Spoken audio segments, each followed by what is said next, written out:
जय श्री कृष्ण भक्तों। अतः एकादश अध्याय। नारद जी कहने लगे, हे मुनि, सब मुनियों से भी महाकठिन ऐसा कौन सा तप उस कुमारी ने किया, सो हमसे कहिए। श्री नारायण कहने लगे, वह कल्याणी सनातन शिव का अत्यंत उग्र तप करने लगी, जिनके सर्पों के आभूषण, नंदी भृगी से सेवित 24 तत्वों और 3 गुणों से स्तुति किए गए महा 8 सिद्धियों और प्रकृति पुरुषतुत और जटा मुकुट से शोभित बहाल में अर्धचंद्र ऐसे शिव को उद्देश्य करके वह बाला ग्रीष्म ऋतु के सूर्य में पंचाग्नि में स्थित होकर दुष्कर तप करने लगी। हेमंत तथा शिशिर ऋतु में ठंडे जल में स्थित मुख जल के ऊपर इस प्रकार दिखाई देता रहा जैसे जल से ऊपर कमल शोभामायन होता है। इनका ऐसा उग्र तप सुनकर इंद्र महाचिंता को प्राप्त हुए।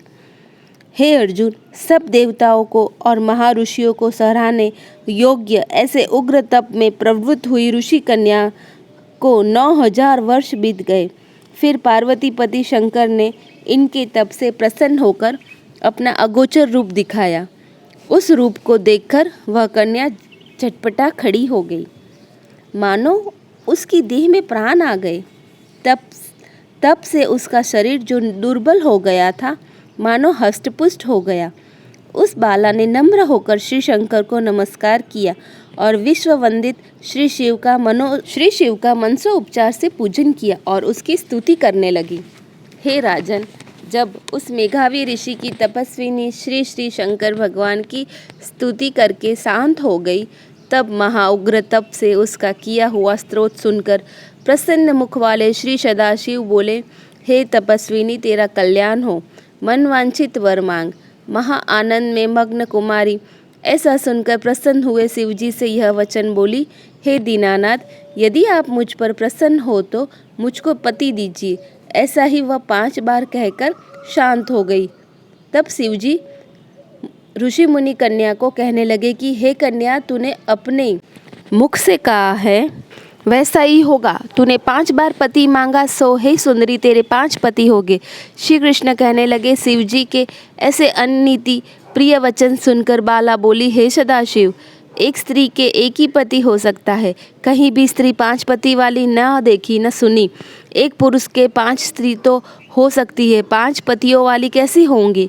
आपका ऐसा कहना योग्य नहीं है। हे प्रभु, ऐसा वरदान देने में आपको ही लज्जा होगी। उस कन्या के ऐसे वचन सुनकर श्री शिव कहने लगे कि इस जन्म में नहीं, अगले जन्म में होंगे। वहाँ तू तपोबल से योनि से उत्पन्न नहीं होगी और वहाँ भर्ता से उत्पन्न सुख को प्राप्त हो परम पद को प्राप्त होगी।